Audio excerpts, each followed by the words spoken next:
แม่แม่แดงนิมนต์รัตน์จะได้ประกาศรายชื่ออนุโมทนากับเจ้าภาพทั้งปวงนะ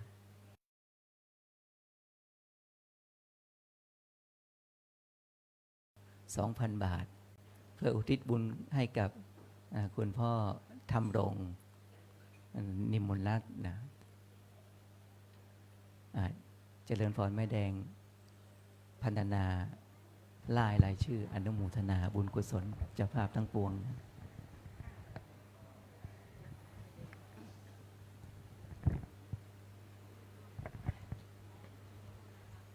เจ้ากราบนมัสการท่านอาจารย์อำนวยศิลป์นะคะแล้วก็พระเถระลูกเถระทุกรูปนะเจ้าก็เจ้าขออนุญาตอ่านรายชื่อที่สถาทอดพระป่าบูรณะเขตกุฏิเขตปฏิบัติธรรมพิเศษหญิง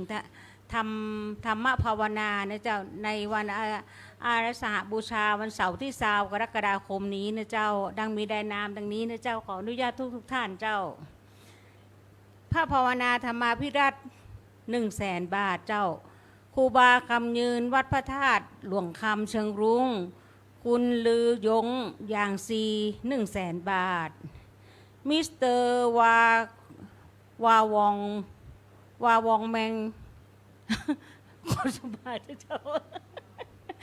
หนูไม่ขออ่านเลยวาวองนะเป็นอย่างนะเจ้านะแล้วก็มิสซิสพิวทำไมและแฟมิลี่320,000 บาทเจ้าแพทย์หญิงดุริยาชัยเชษฐ์100,000 บาทคุณปุณรดาพลนุรานนท์100,000 บาทคุณสุวัฒนาคุณเชอรินนันทผลทรัพย์ 80,000 บาทคุณวรพรคุณพัฒนาพรพงศ์พิสุทธิ์รักและครอบครัว 80,000 บาทคุณจิดาภาแสงทวีศิลป์ 80,000 บาทคุณวิไลวสุหัตถการ 80,000 บาทคุณพินภาหมวกยอด 80,000 บาทคุณณภัสวรรณลามันนะ 80,000 บาทคุณแพรคุณชโยคุณพัชระแก้วกิตยานุกูลและกัลยาณมิตร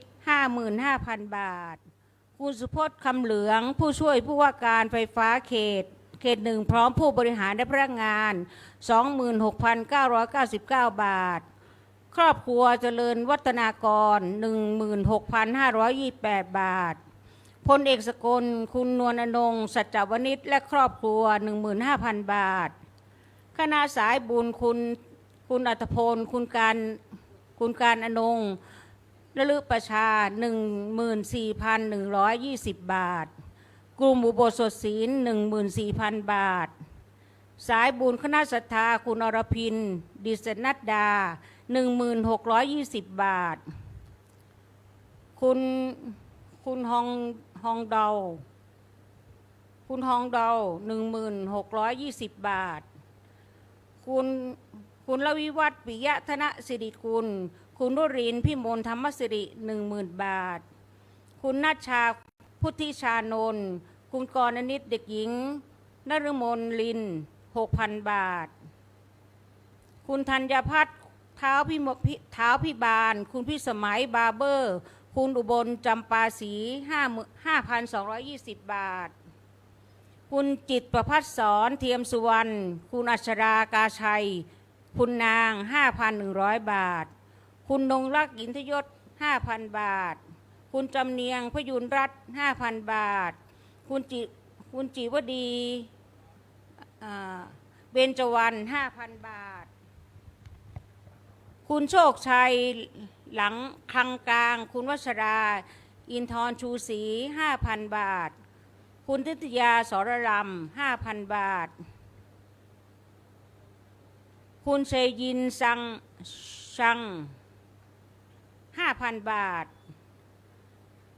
คุณอรุณวันพรหมอยู่ 5,000 บาทคุณกนกฤทธิ์คุณสุนัชยาธรรมรัตนกุล 5,000 บาทคุณนันชนันมุ่งธัญญา 5,000 บาท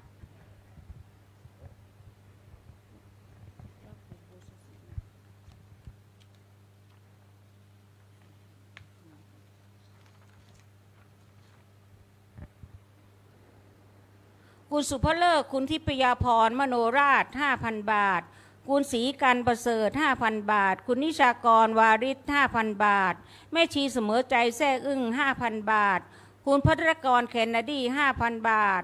คุณสุวัฒนาเอเรียต 5,000 บาทคุณนิพนธ์คุณสุริยะคุณสุริวันอินทจักร 5,000 บาทพันตำรวจเอกศิรภพคุณพัชนีพุ่มเฉลิมและครอบครัว 5,000 บาทคุณทอแมนคุณมารีคุณเฮรีนาแรง 5,000 บาทบริษัทยงรัฐจำกัด 5,000 บาทคุณสวรสโปรชานนท์ 5,000 บาทรองศาสตราจารย์ดร.กันทิมาพี่ชัย 5,000 บาทคุณธนาพรลิ้มเลิศ 5,000 บาทคุณจตุพัฒน์วาริศ 5,000 บาทคุณอังวราสิริมังคลารัตน์ 5,000 บาทคุณกรพัฒน์สิริพานิช 5,000 บาทคุณวนิดาคุณสินชัยจันทอง 5,000 บาทแพทย์หญิงสาสินิพาสิริสุวรรณ 5,000 บาทเด็กชายอันเบิร์ตปีเตอร์เบอร์เซนคุณธัญญาภาสันและครอบครัว 5,000 บาทคุณไกรสอนคุณสัมพันธ์กับทวี 5,000 บาทคุณเกษรตันนุกิจและน้องสาว 5,000 บาทคุณบุภาเถื่อนถ้ำ 5,000 บาทคุณสุจินคงเมือง 5,000 บาทคุณจินิชาสุคำบังชัยภักดี 5,000 บาทคุณเนี่ยมาอันนี้ขอโทษนะเจ้าอ่านใหม่เจ้าคุณคาร์เคนคุณจิรนันท์สโลดสโครดใช่ค่ะ 5,000 บาทนะคะขอโทษด้วยค่ะคุณธนัทคุณสุนีสัตตโยดมคุณเรนูศรีสิริโรจนากรคุณปนิชาบุษราคำตระกูล 4,000 บาทคุณหยดฝนคุณภูมิปรีมาโนด 4,000 บาทบริษัทประกอบวิทย์โปรดักต์จำกัด 3,500 บาทคุณเกษมคุณสันติคุณสาวณีสำริดยานุสรณ์ 3,000 บาทคุณธัญรัตน์ธนัททวัฒน์มงคลศักดิ์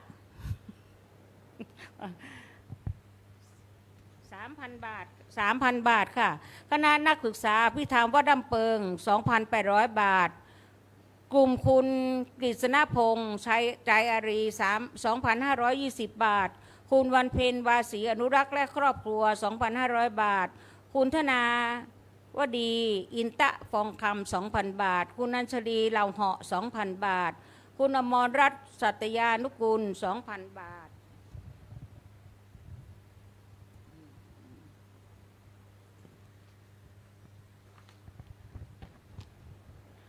คุณณัฐพงศ์คุณสุวรรณาประพันธ์ศรี 2,000 บาทคุณกิติพัฒน์พีรพฤกษ์วงศ์ 2,000 บาทคุณนันทนาไอแลนด์ 2,000 บาทคุณธีรเชษฐ์คุณธีรพัฒน์แพทย์หญิงนพคุณนันทสุภวัฒน์และครอบครัว 2,000 บาทคุณเป็นศรีอาชิโนเลศคุณเพนพิมลศรีมนัส 2,000 บาทคุณสุวิชาไมตรี 2,000 บาทคุณนิรยาสุคำวัง 2,000 บาทคุณปิยวรรณชัยชนะและครอบครัว 1,540 บาทอาจารย์โดมแพทย์หญิง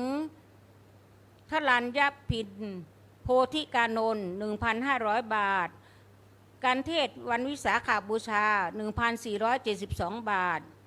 คณะโยเล 1,400 บาทคุณพิชาคุณมีกุลและญาติธรรม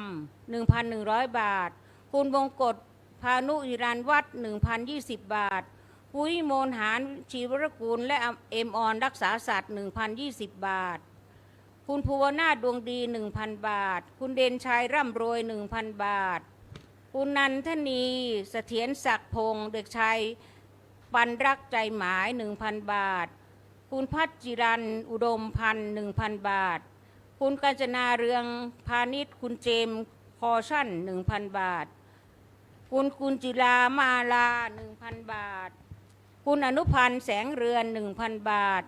เบญจรงค์ขันโตก โดยคุณกฤษดาคุณดารัตน์อมาตยตระกูล 1,000 บาท คุณกมลวันแท่ย่าง 1,000 บาท คุณวราพรยาวิราช 1,000 บาท คุณเกษมสิรินันท์ทิพย์สงฆ์ 1,000 บาท คุณบุญชูโพบัณฑิต 1,000 บาท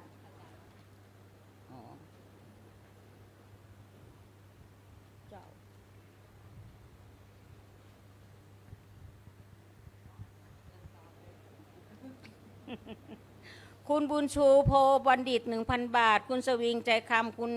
ลักนารา 1,000 บาท คุณเอมออนรักษาสัตว์ คุณสุภัตรา คุณมาลีมณีสว่าง คุณนวรัตน์คุณแม่ชีน้ำค้าง คุณสิริยันจันทิพย์แม่ชีอำนวย คุณพจน์คุณกัญจนาเรืองวงศ์และคุณวันทิพย์คุณปุญญพรมุกเพศนี่ทุกคน 1,000 บาทนะคะ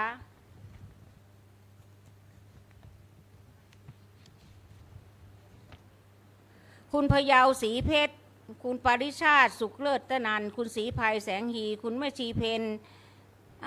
สัพกิจจำนงคุติยานฤประชา คุณสุภัตราวอเกอร์ คุณชัยพฤกษ์อุรุชาลึคุณพัชรินทร์ศรีเยมุก คุณสุวณีไอโอเดน คุณพัทรา คุณคงศักดิ์และครอบครัวศรีขี้เหล็ก คุณวรรัตน์เมฆอรุณ คุณภักวันสงวนพงศ์นี่ทั้งหมดนี่ 1,000 บาทนะคะแล้วก็มีคุณนิติวันชื่อนิติวัน1 กอง 5,000 บาทคุณวรพรนิมรัตน์1 กอง 5,000 บาทคุณพัทรกรเคนเนดี1 กอง 1,000 บาทค่ะ5,000 บาทนะคะขอโทษค่ะรวมทั้งหมดนะคะยอดที่ได้ในวันนี้ได้1,810,1731 บาทค่ะขออนุโมทนากับทุกท่านด้วยนะคะด้วยกุศลบุญนี้ขอทุกคนมีความสุขความเจริญนะคะได้เหลือกินเหลือใช้เดี๋ยวได้เป็นตาลสุขบานหวานใจทั่วหน้ากับทุกท่านนะคะสาธุสาธุสาธุค่ะ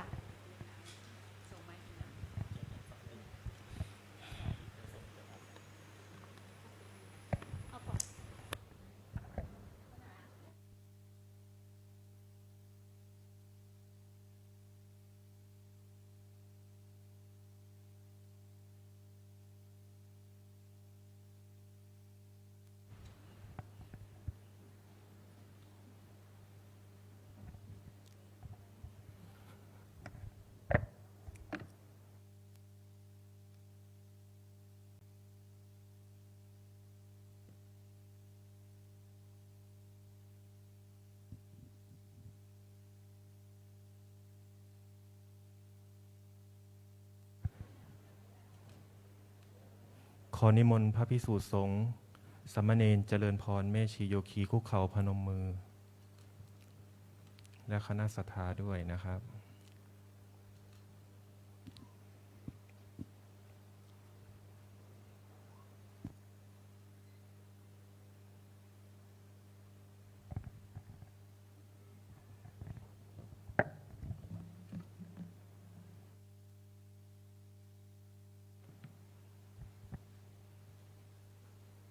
บูชาพระรัตนตรัยนะอิมินาสการเรนะ อิมินาสการเรนะ พุทธังอภิปูชยามะ พุทธังอภิปูชยามะ อิมินาสการเรนะ อิมินาสการเรนะ ธัมมังอภิปูชยามะ ธัมมังอภิปูชยามะ อิมินาสการเรนะ อิมินาสการเรนะ สังฆังอภิปูชยามะ สังฆังอภิปูชยามะ อะระหังสัมมาสัมพุทโธภควา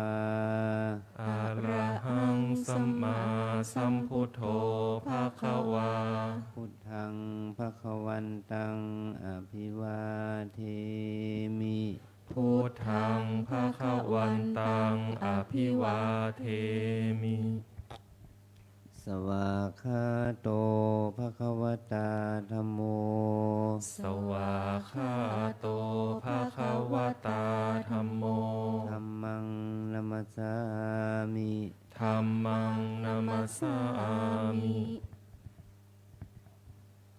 สุปฏิปันโนภะคะวะโตสาวกสังโฆ สุปฏิปันโนภะคะวะโตสาวกสังโฆ สังฆังนามามิ สังฆังนะมามิ หันธรรมยังพุทธัสสะภะคะวะโตปุพพภาคะมะกรังกะโรมาเส นะโมตัสสะภะคะวะโตอะระหะโตสัมมาสัมพุทธัสสะนะโมตัสสะภะคะวะโตอะระหะโตสัมมาสัมพุทธัสสะนะโมตัสสะภะคะวะโตอะระหะโตสัมมาสัมพุทธัสสะอัญชลีวันทาอภิวาทอัญชลีวันทาอภิวาทอัญชลีวันทาอภิวาทอัญชลีวันทาอัญชลี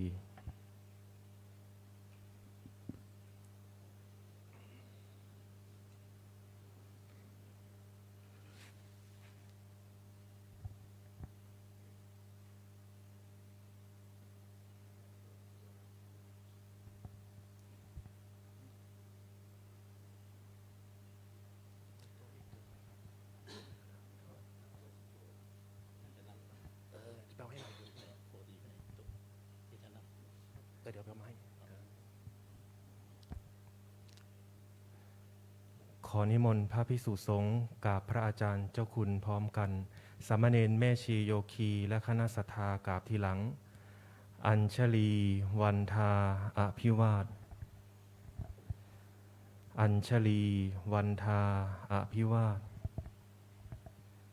อัญชลีวันทาอภิวาทอัญชลีวันทาอัญชลีนิมนต์สามเณรเรียนเชิญคณะแม่ชีโยคีกลุ่มคณะอุโบสถศีลและคณะศรัทธาทุกท่านน้อมกราบท่านเจ้าคุณพระอาจารย์พร้อมกันค่ะอัญชลีวันทาอภิวาทอัญชลีวันทาอภิวาทอัญชลีวันทาอภิวาทอัญชลีวันทาอัญชลี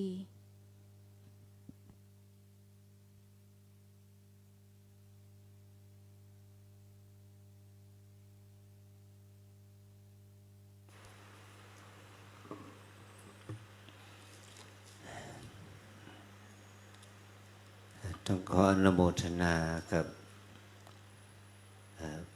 ศรัทธาสาธุชนญาติโยมที่มารักษาอุโบสถศีล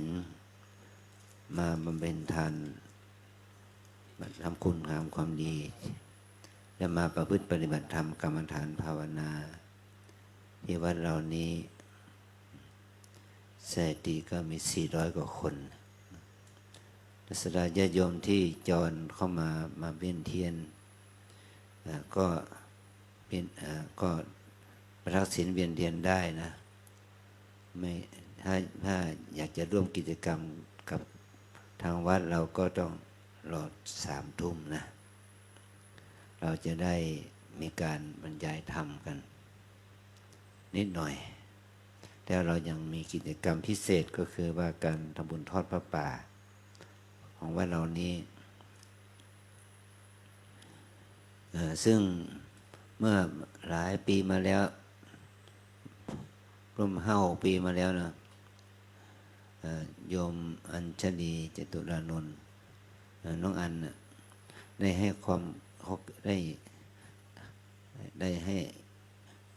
ความคิดว่าเราจะทำการสร้างหอฉันและโรงครัวแล้วก็มีการทอดพระป่า3 วาระคือสงกรานต์แล้วก็ครั้งหนึ่ง แล้วก็เข้าพรรษาครั้งหนึ่ง แล้วก็เดือนมกราวันในงานวันเกิดของอาจารย์ครั้งหนึ่ง แล้วก็ครั้งที่4ก็เป็นกฐิน เอาทุนมาตั้งไว้สำหรับเอาไว้สร้างหอฉันและโรงครัว แต่เราก็หาทุนไม่พอสักทีมันก็ได้ไม่ถึง100 ล้านสักทีนะเพราะว่าเราออกแบบแปลนสร้างอาคารหอฉันพร้อมด้วยอาคารปฏิบัติธรรมและโรงครัวไปด้วยกัน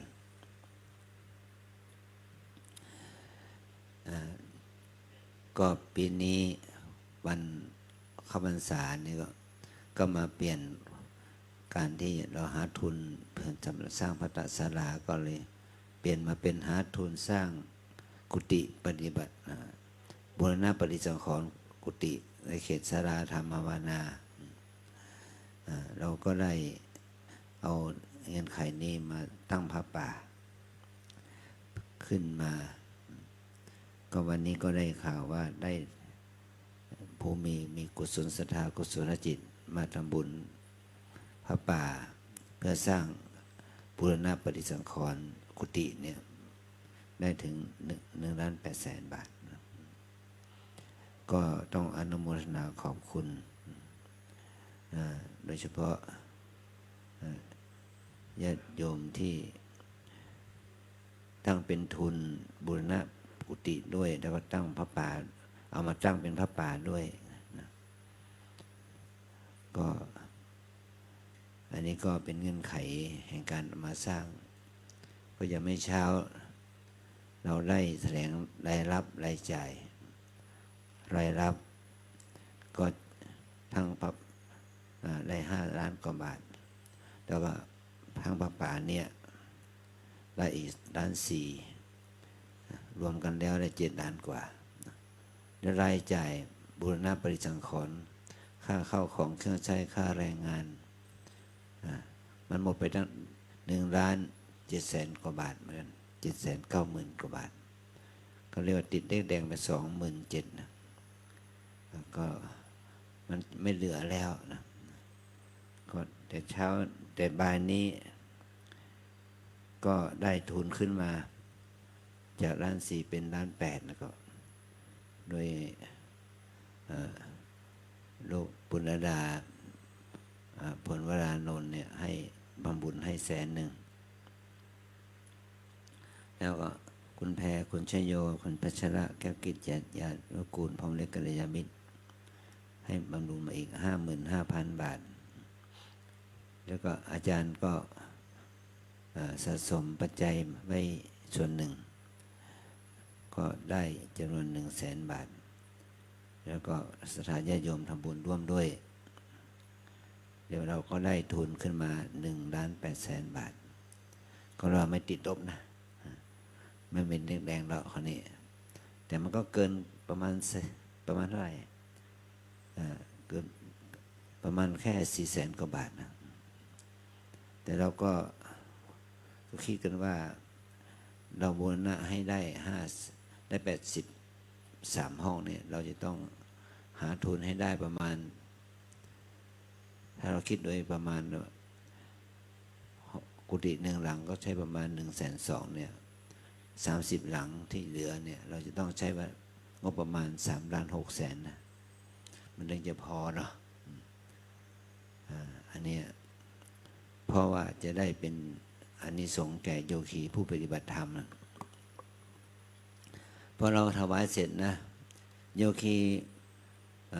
ที่มาปฏิบัติธรรมว่าเราไม่มีที่นอนไปนอนบนศาลาธรรมกลางมุ้งนอนเมื่อคืนที่ผ่านมาวันนี้ได้บุญนะโชคดีเจ้าหน้าที่ก็จะไปฉลองกุฏิใหม่เลยเนาะเขาได้บุญนะ30 ห้องโยคีเราก็เลยไปฉลองกุศลศรัทธาของพวกเราได้ไปพักในห้องใหม่นะญาติโยมที่อยู่ในกุฏิอื่นก็ขอแสดงความยินดีกับเขาด้วยนะมุทิตากับเขาด้วย เราถือว่าถวายทันทีก็ใช้งานทันทีเนี่ยมันจะได้บุญกันนะด้วยเหตุนี้เราก็อย่างนี้แล้วก็พระป่ามีอีกก้อนหนึ่งก็คือท่านอาจารย์อมริสินศิลสังวโรท่านจะทอดถวายตั้งแต่เช้าแล้วในวิหารแต่ว่าเราเปลี่ยนสถานที่นะถ้าเอาไปทอดที่สารธรรมเนี่ยมันไม่เข้ากับกาลเทศะนะเพราะว่าเราทอดถวายกองนี้เราจะเอาไปที่วลัยธรรมสถานเป็นทุนสร้างศาลาที่วลัยธรรมสถานเราก็ขอบอกก็เลยให้ความคิดว่าเราเอาไปทอดในเวลาเดียวกันช่วง3 ทุ่มเถอะก็ศรัทธาเจ้าภาพก็ต้องเข้าใจกันว่ามันเป็นงานบุญที่จะสร้างเสนาสนะทานให้เกิดขึ้นอันนี้อาจารย์ก็ขอแสดงความยินดีกับพวกเราทุกรูปทุกคนที่มาเป็นเจ้าภาพถวายสละปัจจัยนี่เพื่อจะเอามาเป็นทุนในการสร้างในการทำบุญผ้าป่าเพื่อว่าจะได้เอาเป็นทุนบูรณะปฏิสังขรณ์กุฏิกรรมฐานต่อไปนะ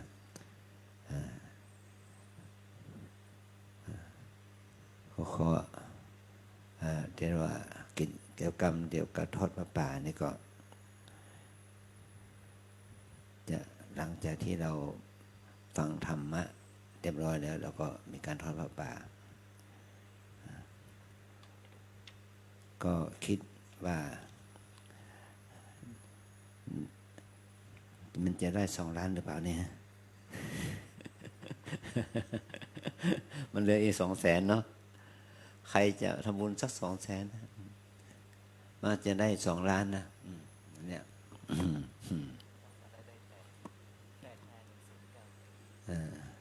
2 วันไรก็ได้800,000 กว่า850,000 85,000เนาะ85,000 บาท109 บาทอันนี้ทางที่จะเป็นพระป่าที่ทอดวลัยธรรมสถานนะเอาแล้วเราจะเอาแต่ทานอย่างเดียวไม่ได้วันนี้เราจะต้องพูดถึงเรื่องพระธรรมเทศนาของพระพุทธเจ้าเรียกว่าธรรมจักรกับปวัตตนสูตรให้สาธุชนญาติโยมที่ได้มาเวียนเทียนไม่ใช่มาเวียนเทียนพระธาตุเจดีย์อย่างเดียวเราต้องเวียนเทียนเขาเรียกเวียนจิตเวียนใจของเราหน่อยนะให้ใจเราเข้าใจพระธรรมจักรกับปวัตตนสูตรที่พระองค์ทรงแสดงในวันอาสาฬหบูชาเนี่ยในวันอาสาฬหะเพ็ญวันอาสาฬหะเนี่ยเมื่อ 2,613 ปีมาแล้วเนี่ยพระธรรมจักรอุบัติขึ้นทำให้พระรัตนตรัยอุบัติปรากฏขึ้นนะวันนี้เราจะต้องบรรยายธรรมในเรื่องนี้หน่อยหนึ่งให้เป็นอาหารใจเป็นตัวปรมัตถธรรมเป็นตัวอริยสัจธรรมให้เราเข้าใจเพื่อเราจะได้มีความศรัทธาอุตสาหะวิริยะเบียนเทียนด้วยกันในค่ำคืนนี้อย่างมีความหมายนะขอโอกาสลงไปนั่งเก้าอี้ให้นะนั่งที่นี่มันมืดไปหน่อยนะมันไม่สว่างเนาะ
นมัตถุรัตนตรัยสะขอความน้อมน้อมของข้าพเจ้าจงมีแด่พระรัตนตรัยขอความสวัสดีจงบังเกิดมีแก่เพื่อนสัตธมิกพระภิกษุสามเณรตลอดถึงอุบาสกอุบาสิกาสัทธาสาธุชนทั้งหลายที่เราได้มาประชุมร่วมกันณที่วัดลำเพิงตะโพธารามแห่งนี้ในโอกาสที่เราได้มาน้อมนึกถึงพระรัตนตรัยคือพระพุทธเจ้าพระธรรมพระสงฆ์ที่อุบัติขึ้นมาเมื่อมากกว่าเมื่อ 2,612-13 ปีมาแล้วนะเป็นปีนี้เวลาที่ยาวนานแล้วก็ดำรงมาจนถึงทุกวันนี้เนาะ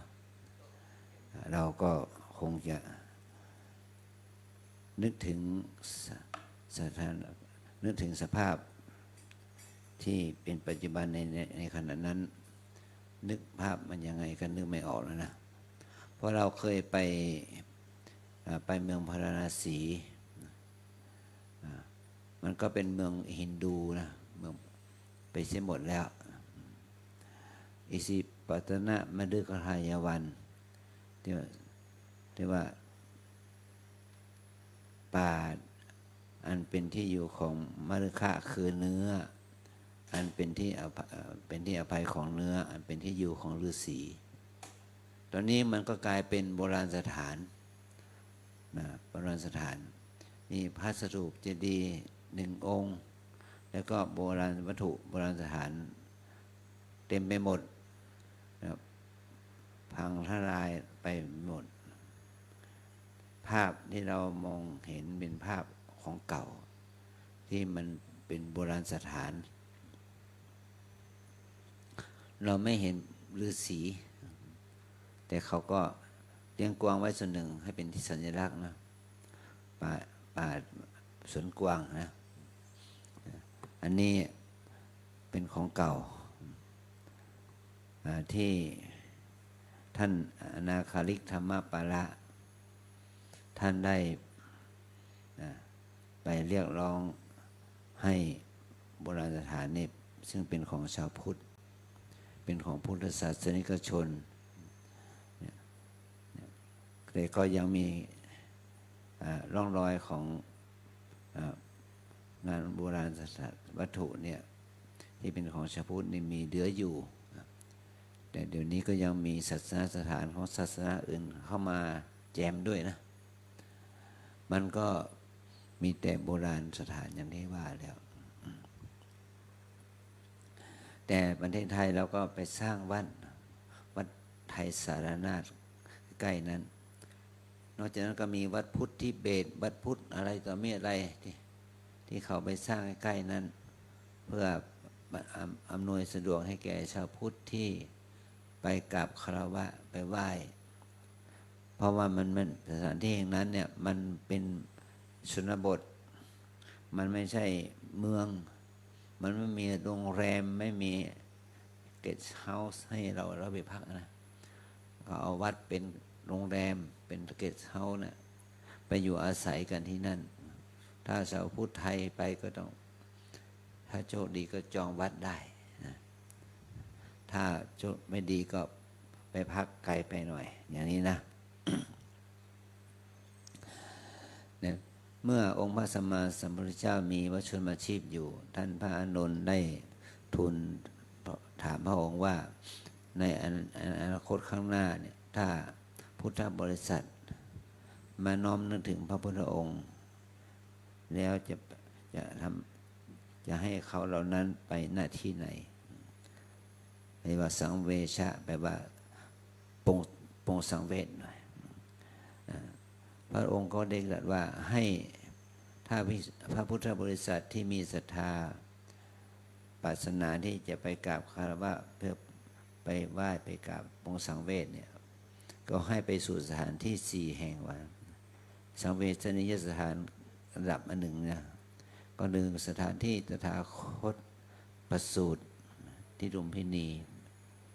สองสถานที่ตถาคตตรัสรู้อนุตตรสัมมาสัมโพธิญาณที่พุทธิคญาณอันที่สามก็สถานที่ตถาคตแสดงธรรมจักรกับปวัณสนสูตรในเมืองเผยที่ปะสิปณะมฤคยวันที่เมืองพาราณสี อันที่สี่สถานที่ตถาคตเสด็จดับขันธปรินิพพานที่เมืองกุสินาราอันเนี้ยสี่จุดนี้เป็นสังเวชนียสถานอันดับหนึ่งถ้าคนที่มีศรัทธาเลื่อมใสไปกราบไปไหว้ไปบูชาแล้วจิตของเขาเป็นกุศลย่อมมีสุคติโลกสวรรค์ไปเบื้องหน้านะหรือว่าไปแล้วไปน้อมนึกถึงจริยาความเป็นไปของสถานที่นั้นเกิดศรัทธาเกิดความปิติปราโมทย์ไม่ใช่ไปร้องโหมร้องไห้สะอึกสะอื้นนะมันคงไม่ช่วยทำให้คุณไปสู่สวรรค์นะต้องไปแล้วมันถึงว่าเกิดความปิติปราโมทย์ว่าสถานที่แห่งนี้เป็นที่ประสูติของมหาบุรุษเป็นนี่สถานที่นี้เป็นที่ตรัสรู้ของพระมหาบุรุษสถานที่แห่งนี้เป็นที่แสดงธรรมเทศนาของพระสัมมาสัมพุทธเจ้าสถานที่แห่งนี้เป็นสถานที่เสด็จดับขันธปรินิพพานของพระพุทธเจ้าเนี่ยมันเป็นสถานที่ที่จะไม่เกิดความสังเวชตัวนี้แปลว่าเกิดปัญญาเกิดความรู้เกิดปัญญาว่าเป็นสิ่งที่จะทำให้เกิดความเข้าใจถึงกฎอนิจจังนะความเข้าใจของกฎอนิจจังว่าแม้แต่พระพุทธองค์แม้แต่สถานที่เกี่ยวกับพระพุทธองค์ผู้มีบุญอันยิ่งใหญ่เป็นมหาบุรุษเป็นศาสดาที่คนเคารพนับถือมากมายสถานที่เหล่านี้ก็กลายเป็นของโบราณค่ำค่าเป็นของโบราณวัตถุโบราณสถานไม่มีใครไปกราบไปไหว้สักเท่าไหร่นะเป็นโบราณสถานโบราณวัตถุอย่างนั้นนะแล้วก็เราก็พิจารณาเห็นความไม่เที่ยงก็สังเวคะไม่ว่าเกิดความเป็นความเกิดความเข้าใจถึงกฎแห่งพระไตรลักษณ์คืออนิจจังทุกขังอนัตตาเราเข้าใจว่าเข้าใจถึงความเป็นจริงว่าสิ่งเหล่านี้มันเป็นของไม่ยั่งยืนไม่จีรังตอนที่มีประชาชนญาติโยมศรัทธาเลื่อมใสก็มีการสร้างเป็นอลังการนะมันก็เหมือนกับเมืองสุโขทัยเมืองเชียงแสนเมืองอยุธยาเนี่ยเมืองโบราณสถานเนาะตอนนี้ก็มันก็เหลือแต่พระธาตุเจดีย์ที่เก่าค้ำค่าโบสถ์วิหารที่เหลือแต่เสาอาคารสถานที่มีเหลือแต่ฐานมันไม่แน่มีกี่ปีเลยสุโขทัยก็มีแค่700 ปีอายุ700 ปีเท่านั้นเองอยุธยาก็400 กว่าปีพวกเชียงแสนอะไรพวกนี้มันก็700-800 ปี900 ปีมันก็มีความเปลี่ยนแปลงแปรปรวนนะเรียกโบราณวัตถุโบราณสถานที่ว่าแข็งแกร่งแค่ไหนถ้าเราไปต่างประเทศที่ใกล้บ้านเรานะกัมพูชาเนี่ยปีปราสาทนะปราสาทนั้นมันเดี๋ยวนี้มันสูญเสียปราสาทเขาพระวิหารปราสาทพระนมรุ้งปราสาทนครวัดนครธมเนี่ยมันก็พินพังหลังคาหรือว่าสิ่งปลูกสร้างงานสถาปัตยกรรมที่เป็นตัวที่เขาสร้างไว้อย่างดีก็ดีอยู่แต่มันก็พินพังล้มสลายมันก็หลังคาเพราะว่าเนี่ยมันก็มีความเปลี่ยนแปลงแปรปรวนอยู่นั่นแหละนะ ไม่มีอะไรยั่งยืน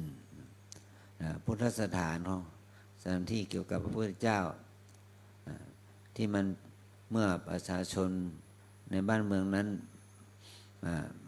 เปลี่ยนไปนับถือศาสนาอื่นโบราณสถานที่ยิ่งใหญ่มันก็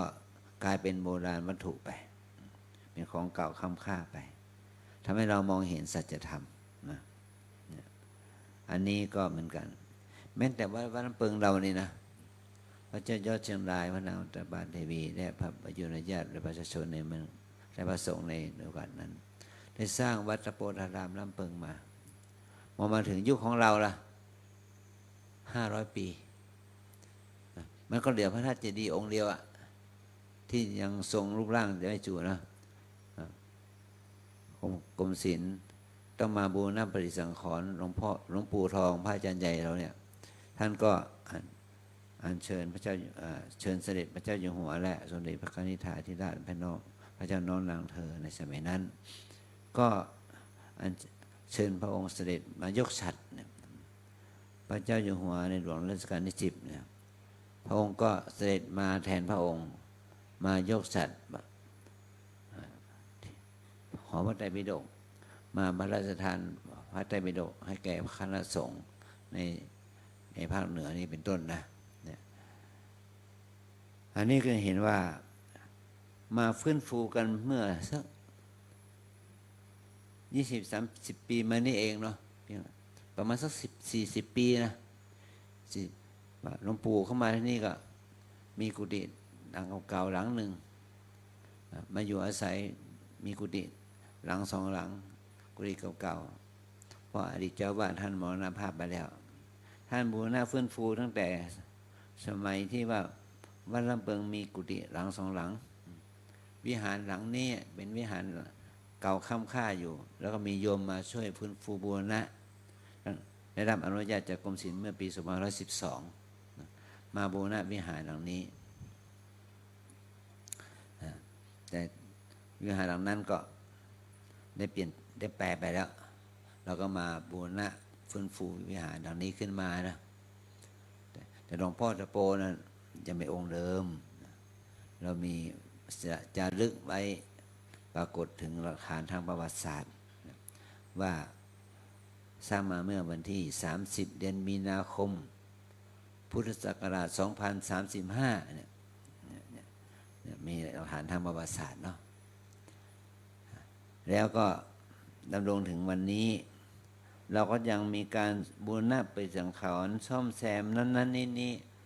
สร้างให้มันเป็นที่พักที่อาศัยที่ประพฤติปฏิบัติธรรม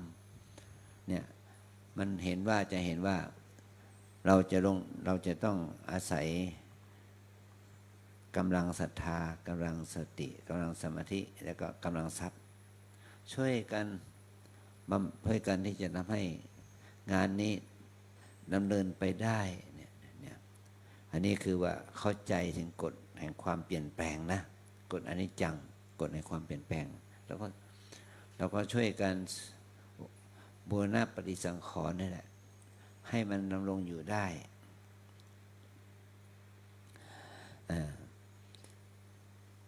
องค์พระสัมมาสัมพุทธเจ้าเมื่อพระองค์ได้ตรัสรู้แล้วพระองค์ได้ไปโปรดพระชนปัญจวัคคีย์เนี่ยพระปัญจวัคคีย์ยินดีน้อมรับฟังคำสอนของพระองค์พระองค์ก็ได้ทรงแสดงธรรมจักรกับปวัณณสูตรขึ้นมาด้วยพระบาลีว่าทเวเมภิกขเวอันตาปัปพชิเตนะนะเสวิตพาโยจายังกาเมสุกาเมสุกาเมสุกาเนี่ยดูเนี่ยหมายถึงว่ามีทาง2 ทางนะที่บรรพชิตผู้ปรารถนาความหลุดพ้นทุกข์ไม่ควรเข้าไปเสพเป็นทางที่เป็นของคฤหัสถ์เป็นของชาวบ้านเป็นทางที่เป็นไปเพื่อทุกข์เป็นทางที่ไม่ทำให้เราหลุดพ้นได้เลยทางนั้นก็คือทางที่เราเรียกว่ากามสุขนิการนุโยคะแปลว่าทางที่หมกมุ่นไปอยู่กับกระแสแห่งโลกแห่งวัตถุนิยม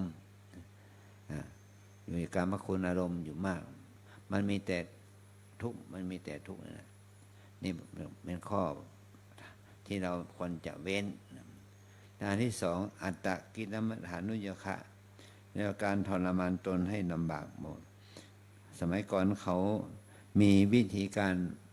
บำเพ็ญตบะโดยการทรมานร่างกายให้มันไม่มีกำลังหรือว่าไม่เอื้อต่อให้ก่อให้เกิดตัวกิเลสตัณหาราคะเขาก็ใช้วิธีการบำเพ็ญตบะ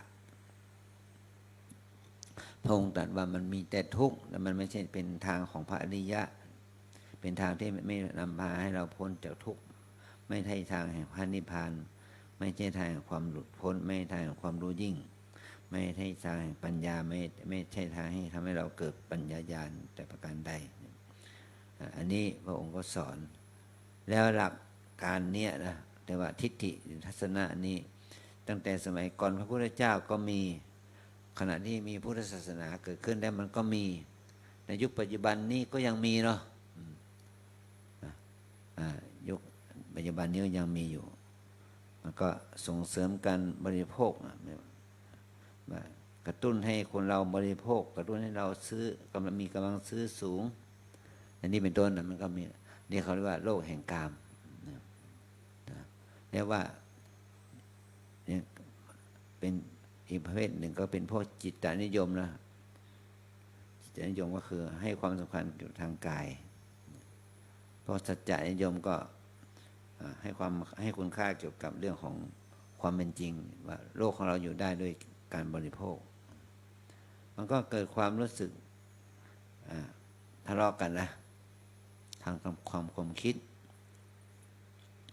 แต่พระองค์ก็ทรงชี้ทางที่สามให้มนุษย์เราเข้าใจทางที่สามที่ว่าทางให้เป็นทางแห่งพระอริยะเป็นทางที่ทำให้เราพ้นทุกข์เป็นทางที่ทำให้เราเข้าสู่ความเป็นอิสระทางนั้นก็คือมัชฌิมาปฏิปทาทางซ้ายกลางอันประกอบด้วยองค์8เรียกว่ามีปัญญาสมาธิทิเกิดขึ้นเนี่ยมีความรู้ความต้องปัญญาสมาธิมันรู้อะไรรู้อริยสัจสี่รู้ทางที่เป็นจริง4อย่างรู้จากทุกข์รู้จากเหตุให้เกิดทุกข์รู้จักความดับทุกข์รู้จักข้อปฏิบัติให้เท่าถึงความดับทุกข์เนี่ยทุกข์สมุทัยนิโรธมรรคเนี่ยมันไม่ใช่ของอยู่นอกกายเรานะมันไม่ใช่ของที่อยู่นอกตัวเรานะทุกข์ก็คือธาตุขันธ์นี่แหละนะนี่คือทุกข์ความเกิดแก่เจ็บตายนี่เป็นทุกข์ตัวทุกข์มันไม่มีเราทุกข์มันมีแต่สภาวะทุกข์มันไม่มีคำว่าเราทุกข์มันมีเพียงแค่สภาวะทุกข์ทุกขสภาวะเนี่ยคือความเกิดแก่เจ็บตายนี่เป็นตัวสภาวะทุกข์ความพลาดพลาดจากสิ่งที่รักความประสบสิ่งที่น่ารักความปรารถนาสิ่งใดไม่ดังใจแล้วก็ความยึดมั่นถือมั่นในขันธ์ทั้ง5เนี่ยเป็นทุกข์นะแต่ไม่ใช่ตัวเราทุกข์ไม่ใช่ผู้หญิงทุกข์ไม่ใช่ผู้ชายทุกข์ไม่ใช่พระทุกข์ไม่ใช่โยมทุกข์นะเนาะทุกข์มันเป็นตัวขันธ์ธาตุนี่เป็นตัวทุกข์เนี่ยนี่พระองค์ทรงแสดงอย่างนี้แล้วทุกข์นี่มันเกิดจากอะไรอะไรมันเป็นเหตุให้เกิดทุกข์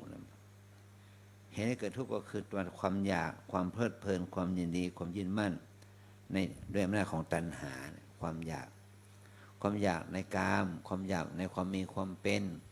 ความอยากที่จะไม่มีไม่เป็นเนี่ยไม่เป็นความอยากที่ทำให้เราเกิดความทุกข์เป็นข้างหน้าเราเป็นเด็กเราก็อยากจะเป็นผู้ใหญ่เราเป็นเด็กเราก็อยากจะเป็นหนุ่มเป็นสาวนะ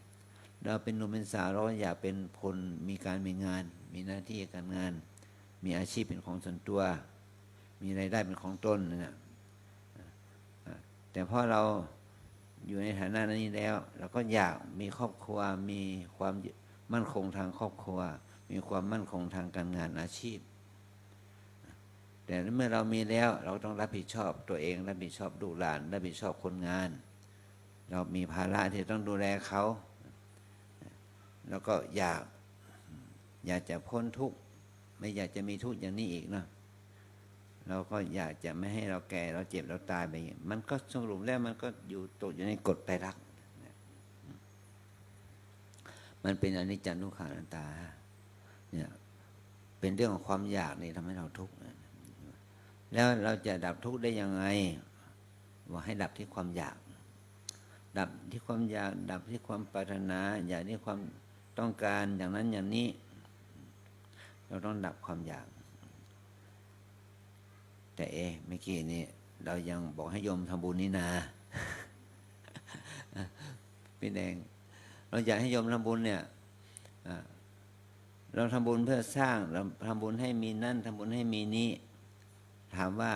เมื่อสิ่งนั้นมีแล้วเป็นทุกข์ไหมมันมีทุกข์มันเป็นทุกข์เพื่อแก้ทุกข์นะมันเป็นทุกข์เพื่อแก้ทุกข์เราจะทำงาน ยังไงทำกิจกรรมยังไงทำธุรกิจยังไงนะไม่ให้มันเป็นทุกข์เพราะความยึดมั่นถือมั่นเนี่ยเราจะต้องทำอย่างมีปัญญาเสียสละอย่างมีปัญญาอุปถัมภ์ค้ำจุนอย่างมีปัญญาและเราก็ให้รู้ว่าสิ่งเหล่านี้มันมีเพื่อความดับทุกข์นะเพื่อแก้ทุกข์ไม่ใช่มีเพื่อความยึดมั่นถือมั่นอย่างนี้นะอย่างนี้ทุกสิ่งทุกอย่างที่ครูบรรพบุรุษที่เขาสร้างมาเขาก็ไม่เอาไปด้วยเนาะครูบาอาจารย์หลวงพ่อหลวงปู่สร้างมาท่านก็ไม่ยึดถือไม่เอาไปด้วยแต่ตัวเราล่ะเรามาอยู่เรามาอาศัยเราจะยึดมั่นถือมั่นกับมันไหมก็ตอบได้ว่ายึดหรือไม่ยึดมันก็เป็นทุกข์นะมันจะยึดมั่นถือมั่นยังไงมันก็มีความมีปัญหาให้เราทุกข์ถ้าอย่างนั้นเราต้องไม่ยึดมั่นถือมั่นกับสิ่งที่มีอยู่ทำให้มันเป็นบุญทำให้มันเป็นบุญทำด้วยความปล่อยรู้สึกปล่อยวางเนี่ยแก้ปัญหาไม่ให้เกิดทุกข์อันนี้เราก็ช่วยกันทำช่วยกันเกื้อกูลเมื่อว่าเหมือนกับว่าเรายืมเขามาใช้เนาะยืมกุฏิเขามาใช้เขาเมื่อเราใช้แล้วทำความสะอาดปัดกวาดถูให้ดีแล้วก็คืนกุญแจไปไม่เราก็รู้อยู่ว่าเป็นของเขานะเราคืนกุญแจแล้วเราก็ไม่ต้องมายึดถือใครจะมาอยู่ก็ดูแลต่อเราเข้าใจอย่างนี้เราก็ไม่ทุกข์กับการมีกุฏินอนนะเราก็ไม่ทุกข์กับการมีกุฏิที่พักที่อาศัยนะอย่างนี้มันก็ทำเพื่อแก้ทุกข์นะถ้าเราทำเพื่อมีทุกข์สินะเราก็จะใส่กุญแจล็อกกุญแจใส่รหัสเนี่ยฉันไปที่ไหนฉันก็เก็บกุญแจใส่กุญแจใส่รหัสไว้เพราะกุฏินี้เป็นกุฏิของฉันเป็นเจ้าภาพฉันเป็นเจ้าของนะ3 เดือน 6 เดือน 1 ปีกลับมาโอ้หลังคาก็รั่วจะใยแมงมุมก็เยอะฝุ่นละอองก็เต็มไปหมดต้องมาเช็ดมาล้างมาถูบนอยู่นั่นน่ะมันบนเพราะความไม่เที่ยงความเปลี่ยนแปลงนั่นแหละมันก็มีทุกข์เป็นผลเนี่ยถ้าเราเป็นเจ้าของอย่างนี้เราทุกข์แน่นอนนะเราทุกข์แน่นอนเราทุกข์เพราะกิเลสตัณหาทุกข์แน่นอนเนี่ยพระพุทธเจ้าทรงว่าจงละตัณหาสลัดตัณหาปล่อยวางตัณหาไม่อะไรในตัณหาที่เกิดจากกันซึ่งมันจะไม่ต้องให้เราทุกข์ต่อไปเนี่ยและพระองค์ก็ตรัสว่าแล้วเราจะดับตัณหาได้อย่างไรล่ะก็สรุปแล้วก็คือเจริญมรรคมีองค์ 8นั่นแหละให้เราเจริญศีลสมาธิปัญญาให้บริหารชีวิตทางกายทางวาจาด้วยศีลบริหารจิตด้วยสมาธิให้เราหลุดพ้นด้วยปัญญาให้เราเข้าใจถึงความเป็นจริงอย่างนี้เราก็จะดับทุกข์ได้เป็นที่สุดนะอันนี้คือเหตุที่ธรรมะที่พระองค์ทรงสอนว่าอันนี้แหละเหตุที่จะทำให้เราดับทุกข์ได้ธรรมที่เป็นปัจจัยให้เราดับทุกข์ได้ก็คือเราจะต้องพัฒนาศีลสมาธิและปัญญาให้เกิดขึ้นทำให้มากขึ้นคนที่เมื่อเช้านะมรคนายกก็กล่าวคำอุทิศแผ่ขอกุศลไปหาพระองค์นั้นพระองค์นี้ตั้งแต่ไหนแต่ใดมานะพระองค์นั้นองค์นี้มีถ้ามาถึงตั้งแต่วันแรกที่สร้างวัดลำเพิงมาเนี่ยจนถึงวันนี้เราคิดว่าพระมีกว่า20 รูปนะตายไปแล้วแต่ก่อนท่านก็ยึดกุฏิของท่านมากพอสมควรนะอีลุงตุงนางขยะเต็มกุฏิตายไปอย่าง เอาอะไรไปไม่ได้ ไม่ใช่พระอย่างเดียวนะแม่ชีทั้งหลายก็ตายไปหลายสิบ30-40 คนนะเนี่ยเสียชีวิตไปกุฏินั่นเป็นกุฏิของฉันเหรอถวายให้วัดไปแล้วนะยังเป็นผีเฝ้ากุฏิอยู่มาไม่รู้นะอย่างนี้แหละนี่เราเป็นตัวอย่างนะว่าคนตายมีหลายคนทั้งพระทั้งแม่ชีทั้งโยคีทั้งอุบาสกอุบาสิกาก็เห็นความไม่เที่ยงของสังขารนะ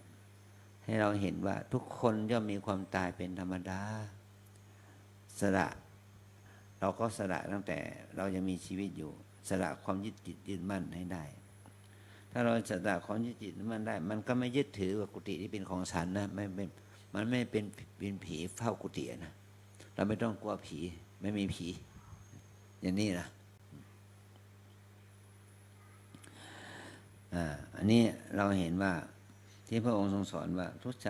ย่างมันมีความเป็นของไม่เที่ยงเป็นทุกข์เป็นอนัตตาให้เข้าใจด้วยปัญญาเถิดและเราจะพ้นจากทุกข์ที่เกิดจากความยึดมั่นถือมั่นเป็น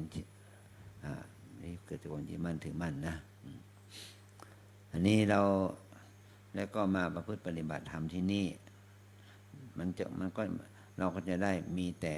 ตัวเราและมีแต่เทวดาอินพรหมเทพบุตรเทวดามาร่วมอนุโมทนามาร่วมมุทิตาโมทนาอย่างนี้นะแล้วพระองค์ก็ทรงได้ตรัสว่านี่แหละถ้าคนเราเข้าใจสัจธรรมอย่างนี้อย่างลึกซึ้งเข้าใจอย่างแจ่มแจ้งธรรมนี้เป็นธรรมที่พระองค์ทรงรู้แจ้งด้วยพระองค์เองแล้วที่พระองค์ไม่รู้มาก่อนตอนนี้รู้แล้วพระองค์รู้อริยสัจสี่โดยเบื้องต้นเรียกว่าด้วยสัจญาณนะด้วยปัญญาที่เกิดเห็นแจ้งความจริงนะสัจญาณแล้วก็พระองค์ก็ทรงทำหน้าที่ต่ออริยสัจสี่แต่ละข้อนะนี่เป็นกิจญาณเป็นญาณที่เกิดจากการที่ว่าทำหน้าที่อย่างไรให้มันตรงต่อสภาพแล้วก็พระองค์ก็ทำกิจนั้นสมบูรณ์แล้วพระองค์ก็เข้าถึงกัตถญาณว่าทำได้ถึงแล้วว่านี่คือทุกข์เป็นสิ่งที่ต้องกำหนดรู้ทุกข์นี้ก็พระองค์ก็ละได้แล้วนี่คือมรรคเป็นสิ่งที่ต้องภาวนาพระองค์ก็ภาวนาเรียบร้อยแล้วนะทำให้เจริญเรียบร้อยแล้วนี่แหละเปรียบเทียบเนี่ยพระองค์ได้ทรงสอนให้พระปัญญวคีนะรู้ถึงอริยสัจสี่นี้พระโกณทัญญาท่านก็ได้เข้าใจคำสอนของพระพุทธเจ้าด้วยปัญญาด้วยความศรัทธาอย่างเปี่ยมล้นที่พระองค์คาดหวังในเจ้าชายจะได้มารู้เป็นพระพุทธเจ้าตั้งแต่พระองค์ยังแบเบาะอยู่เลยเนาะเกิดได้5 วันน่ะพระองค์เจ้าชายเกิดได้5 วันประสูติได้5 วันท่านโกณทัญญาพราหมณ์ก็ยกนิ้วขึ้น1 นิ้วว่าพระองค์จะได้ตรัสรู้ธรรมเป็นพระพุทธเจ้าอย่างแน่นอนถ้าเจ้าชายออกบวชไม่ได้เราจะออกบวชตามเนี่ยความแน่วแน่ความศรัทธาของท่านโกณทัญญาเนี่ยก็ได้มาประสบความสำเร็จณวันอาสันหบูชาเนี่ยที่ท่านทำให้ที่ท่านได้บรรลุธรรมเนี่ยเกิดธรรมาภิสมัยบรรลุธรรมนะได้ดวงตาเห็นธรรมมีดวงตาคือมีปัญญามีปัญญาเห็นความเป็นจริงของอริยสัจสี่ที่พระองค์ตรัสรู้เนี่ยว่าสิ่งใดสิ่งหนึ่งมีความเกิดขึ้นเป็นธรรมดาสิ่งทั้งปวงย่อมมีความดับไปเป็นธรรมดายังกินจิสมุทัยธรรมังสัพพันตังนิโรธธรรมังเนี่ยนี่พระเจ้าอยู่หัวพระองค์ก็ลงได้ทรงแสดงธรรมะในวังเนี่ยออกพระองค์ก็เขียนเรื่องธรรมจักรอริยสัจสี่เป็นความรู้มาเตือนใจพวกเราทั้งหลายในวันอาสันหบูชาเนี่ยว่าพระองค์ตรัสว่าพระพุทธเจ้าตรัสพระพุทธองค์ก็ทรงรู้ถึงสิ่งที่พระองค์ได้แสดงแล้วไม่ว่าธรรมะนี้ไม่ใช่พระองค์ตรัสรู้คนเดียวเนี่ยพระองค์สอนเนี่ยก็ทำให้คนอื่นบรรลุตามเนี่ย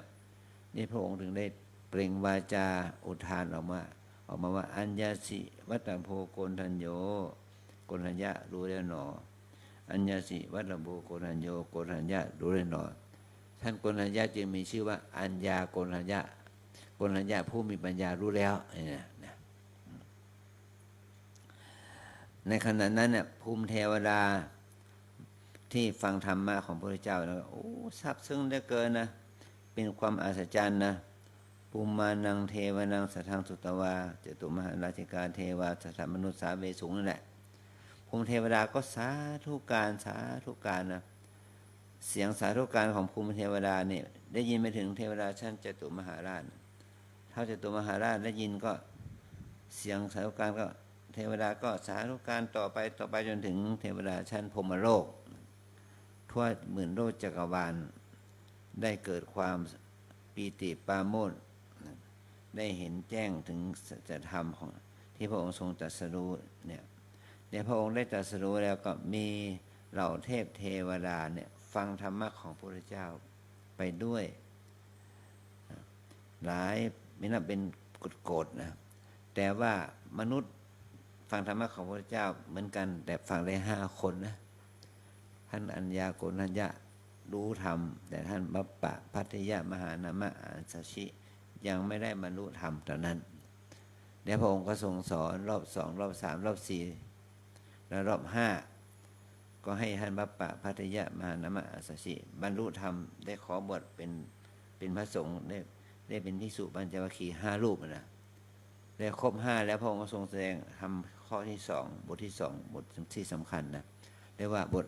อนัตตลักษณะสูตรพระสูตรว่าเรื่องขันธ์5เป็นอนัตตาว่าขันธ์5เป็นอนัตตารูปเวทนาสัญญาสังขารวิญญาณนี่เป็นอนิจจังทุกขังอนัตตาเนี่ยพอพระองค์ทรงสอนเรื่องอนิจจังทุกขังอนัตตาอย่างนี้ทำให้ท่านปัญจวัคคีย์ทั้ง5นั้นได้บรรลุเป็นพระอรหันต์เป็นพระอรหันต์ก็เรียกว่ามีพระอรหันต์เกิดขึ้นในพระสูตรที่2นี้5 รูปเป็นพระอรหันต์สาวกแล้วเป็นอรหันต์สัมมาสัมพุทธเจ้า1 องค์นะเป็นอรหันต์สาวก5 องค์เนี่ยเกิดขึ้นในวันที่พระองค์ทรงแสดงอนัตตลักษณะสูตรหลังจากนั้นประมาณ5 วันอันนี้แหละเราต้องขอบคุณพระอริยเจ้าพระอริยสงฆ์ตั้งแต่อดีตที่ท่านได้สืบสารงานพระพุทธศาสนาเผยแพร่ธรรมมาจนถึงทุกวันนี้ได้มากกว่า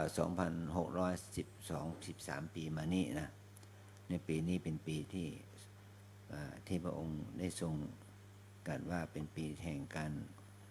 ออกมาก็เป็นตัวเริ่มต้นในการเผยแพร่ธรรมนะเป็นธรรมที่วัจนะถาภิกขเวจาริกังให้เธอทั้งหลายจงเที่ยวไปเพื่อประโยชน์สุขแก่ชนหมู่มากเพื่อประโยชน์เพื่อความสุขแก่คนหมู่มากเพื่อเขาจะได้เข้าใจธรรมเนี่ยต่อจากนั้นเนี่ยพระศาสนาก็เลยแผ่ขยายกว้างขวางมาจนถึงบ้านเราเมืองเราจนถึงวันนี้นะเราก็มาเอาพระธรรมนั้นมาประพฤติปฏิบัติข้อประพฤติปฏิบัติเนี่ยที่เราจะเดินสติวิปัสสนาแนวสติปัฏฐาน4สติปัฏฐาน4มันก็ที่ตั้งการเดินสติ4ประการก็คือกายนี่เป็นทุกข์จิตคิดจิตความโลภจิตโกรธจิตหลงเนี่ยมันเป็นเวทนาเป็นสมุทัยเรามีสติกำหนดมันเป็นมรรคเมื่อมรรคเกิดขึ้นมีกำลังแล้วกิเลสมันดับไปเป็นนิโรธเนี่ยทุกสมุทัยนิโรธมรรคก็อยู่ที่ตัวเรานี่แหละขันธ์5นี่เป็นตัวทุกข์ร่างกายนี่เราเป็นตัวทุกข์เวทนาที่เกิดขึ้นก็เป็นตัวทุกข์กิเลสตัณหาที่เกิดขึ้นเนี่ยเป็นตัวสมุทัยมีสติกำหนดมีสติปัญญากำหนดมันเป็นมรรคเมื่อกำหนดได้มันก็นิโรธเข้าถึงมรรคเข้าถึงความดับทุกข์เมื่อนิโรธเนี่ยคือเข้าถึงนิพพานเราก็จะต้องมีสติให้มากมีสมาธิให้มากมีตัวปัญญาให้มากดับกิเลสได้มันก็ถึงนิพพานได้แต่ว่าดับได้ชั่วคราวหรือดับได้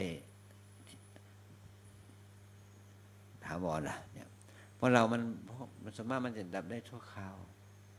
ดับได้ชั่วคราวมันก็ดับ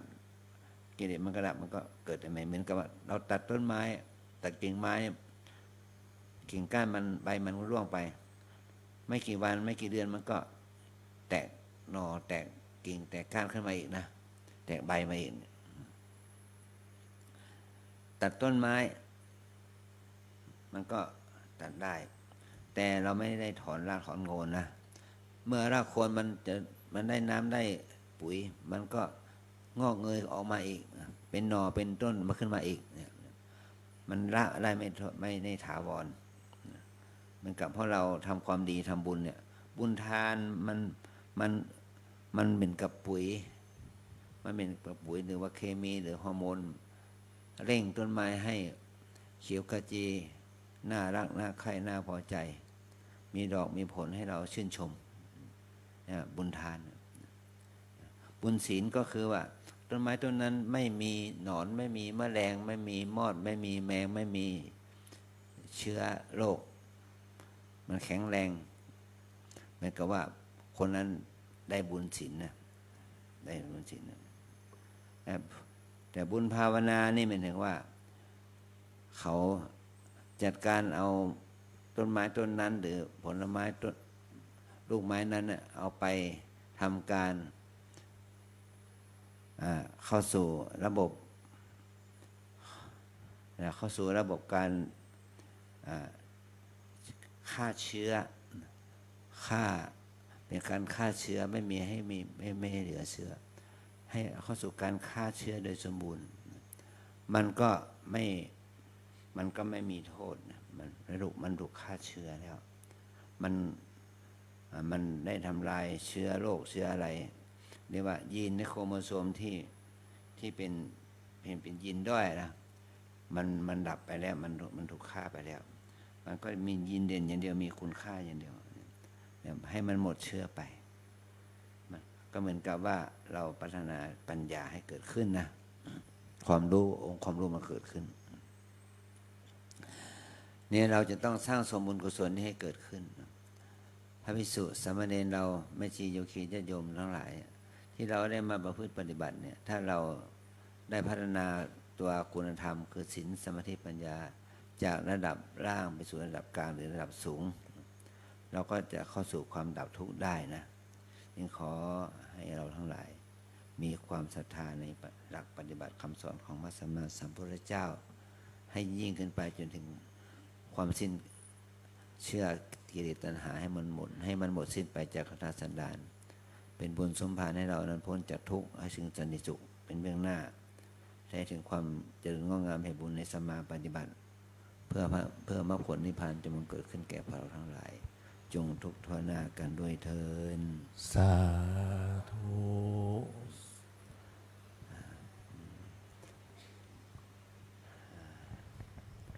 เอาแล้วเนาะ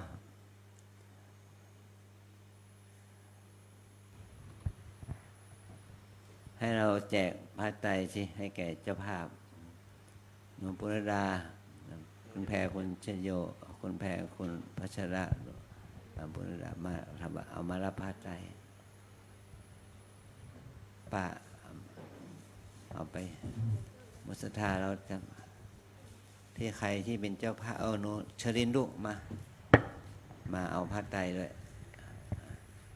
มารับผ้าไตรนะถวายผ้าธาตุป่าแล้วก็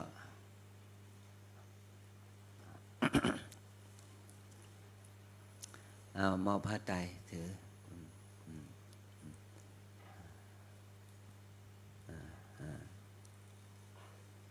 ศรัทธาเราด้วยนะเช่วยกันคนแดงเดี๋ยวใครที่เป็นเจ้าภาพเป็นกองละ 5,000 เนี่ยดร.วรสมินวิผินมาซื้อผ้าถือผ้าไตรด้วยป้าเนี่ยเอาป้าสัญจันทร์และโยมผู้ชายด้วยนะอาการจันทนาด้วยเสือไปช่วยกันคุณแดง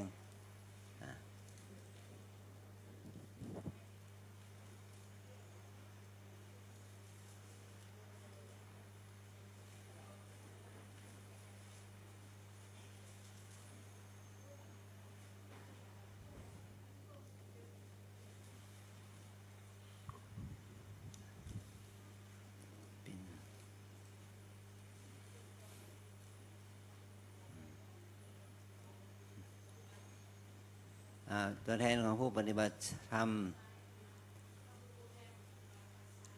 ฝ่ายชายก็มีอยู่แล้วเอาไปอันนี้เนี่ยฝ่ายหญิงมันอยู่ท้องซ้ายทีเดียว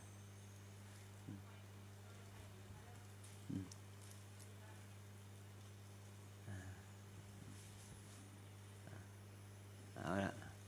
นี่สนใจคนแดงละคนแดง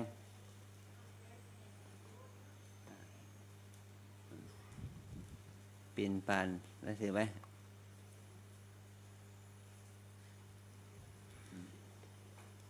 เอาละขอให้เราทั้งหลาย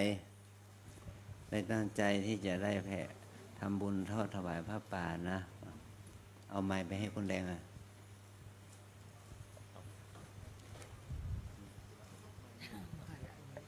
มีไม้อยู่ใช่ไหม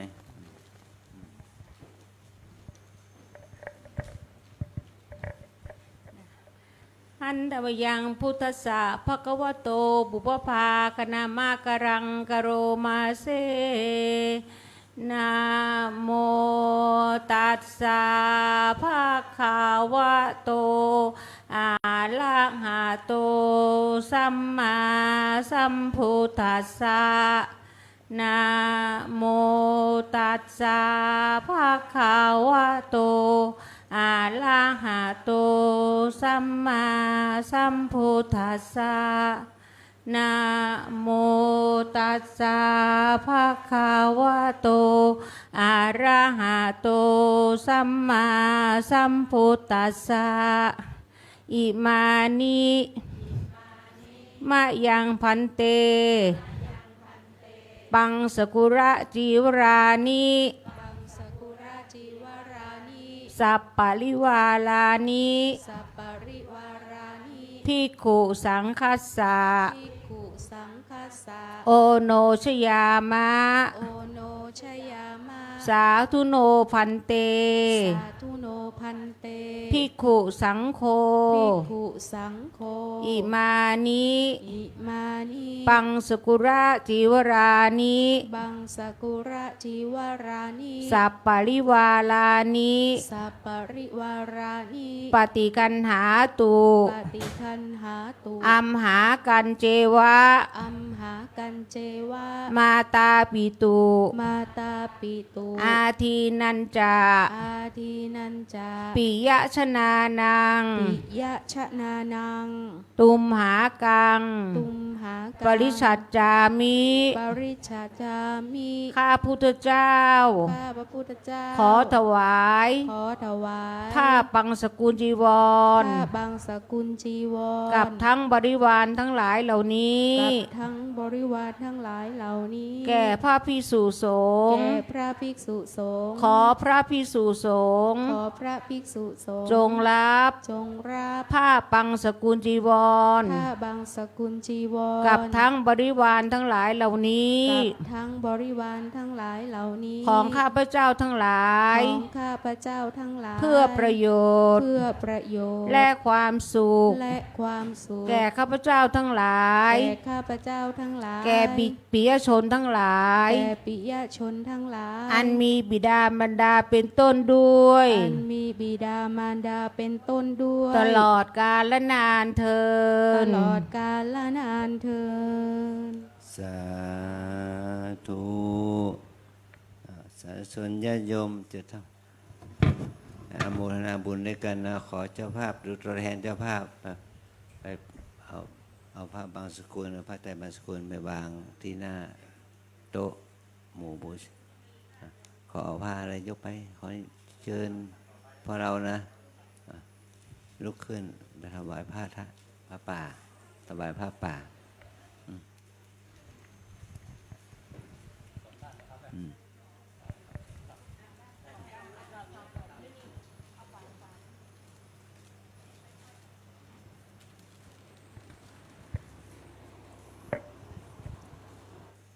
เข้าที่ดังก็ได้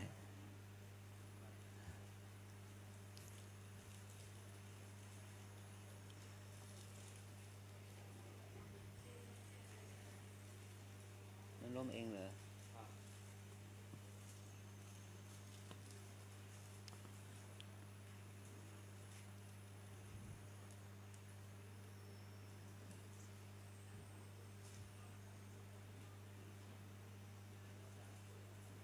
เอาน้ำที่น้ำกวาดไปด้วยเอาน้ำกวาดไปด้วยลูก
สาธุ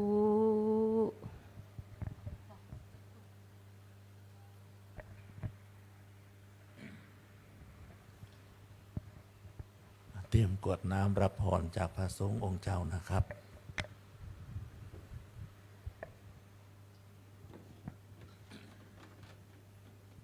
ขอท่านเจ้าภาพศรัทธาญาติโยมสาธุชนญาติโยมที่พระสงฆ์องค์เจ้าทั้งหลายได้รวมใจกันอนุโมทนาและก็ให้พรรับพรจากคณะสงฆ์ทั้งหลายสืบต่อไปนะยะถาวาริวหาปุราปาริปุเรนติสาครังเอวะเมวะอิโตทินังเปตานังอุปกัปปติอิจิตังปฏิตังตุมหังคิปะเมวะสมิจฉตุสัพเพปุเรนตุสังกปปาจันโทปนะระโสยถามณิโชติระโสยถา สัพพิติโยวิวัช จันตุสัพพะโรโควินาศตุมา เตภ ภวันวันตารายโย สุขีเท ทิคายุโกภวะอภิวาทนาสีลิส สนิจจังวุฒ ทาปัจจายิโนจัตตารโอธรรมา วัฏ ทันติอายุวันโนสุขังภาลังอายุโท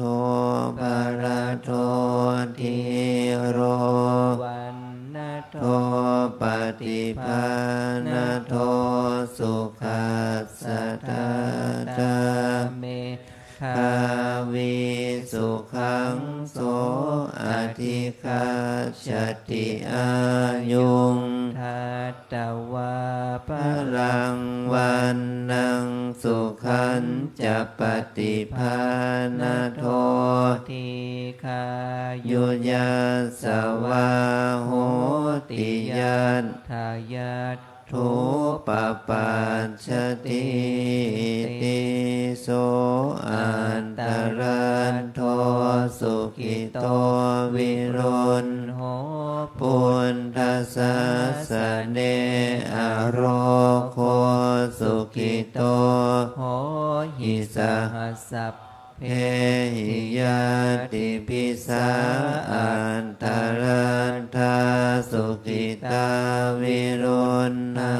ปุณทสาสเน อโรคาสุกิตาโหหิ หิสหัสสัมเพหิยาติปิเตอันตรันทา สุกิตา วิรุณหาปุณทสาสเนอโรคา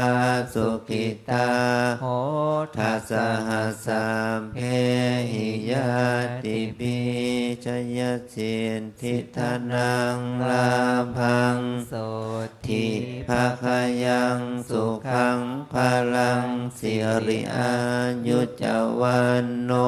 จะโพ ขังวุนทีจะยสวาสัตวันสัจจะอายุ จะชี วสิทธิ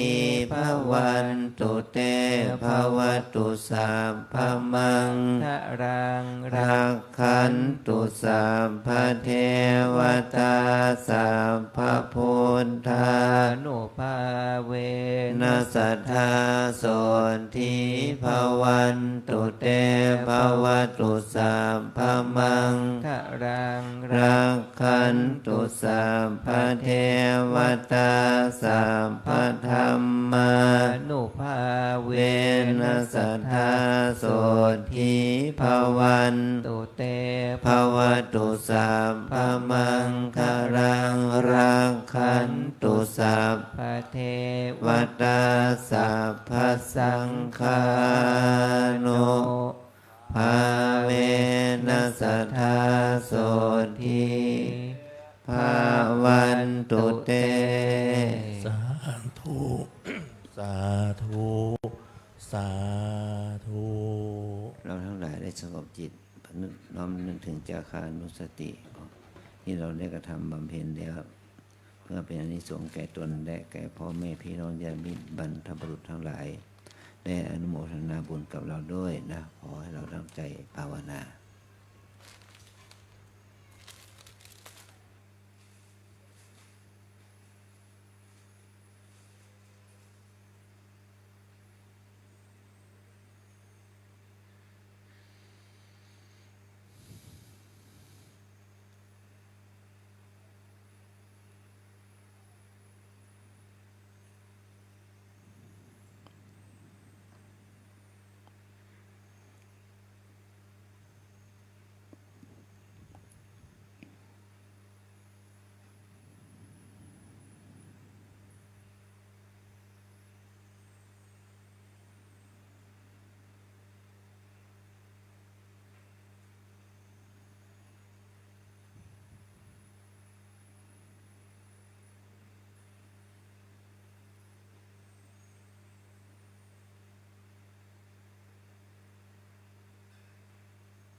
สมควรแก่เวลาแผ่เมตตาแผ่บุญกุศลนะ อิตังตานากามังเนภานาปาจายโยโหตุโนเนจาอิตังศีลากามังเนภานาปาจายโยโหตุโนนิจังอิตังภาวานากามังเนภานาปาจายโยโหตุโนนิจังยังกินจิกุสาลากัตถัมภะกัมมังสัพเพหิอัมเหหิกาตังปุญญังโนอานุโม ตันตุ สุนันตุพนโตเยเทวาอาสา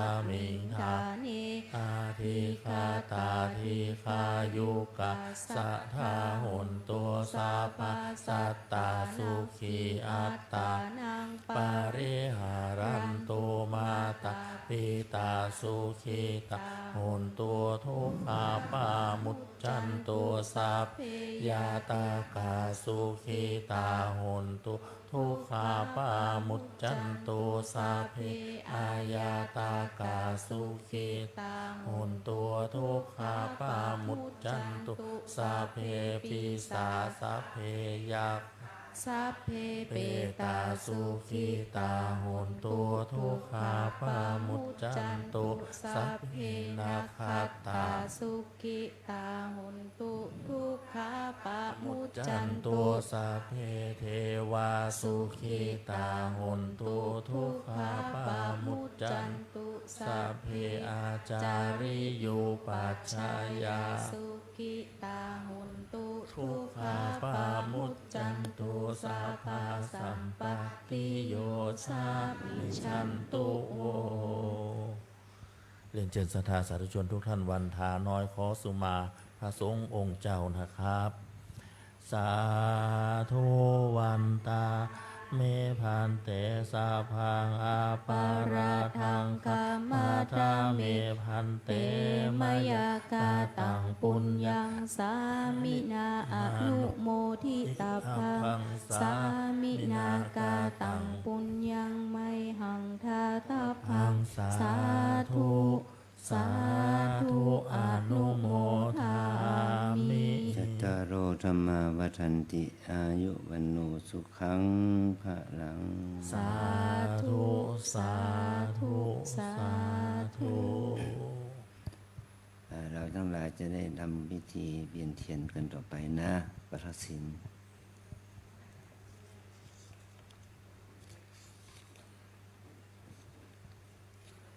เรียนเชิญศรัทธาสาธุชนทุกท่านเข้าสู่ภาคของบุญกุศลในการเวียนเทียนครับ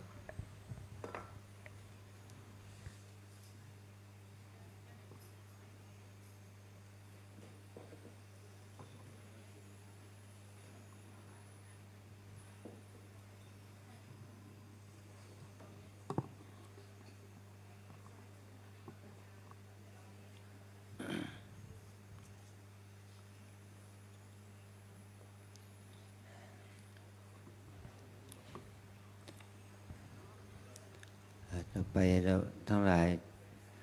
น้อมนำดอกไม้ทูบเทียนประนมถือไว้นะถือดอกไม้ทูบเทียนไว้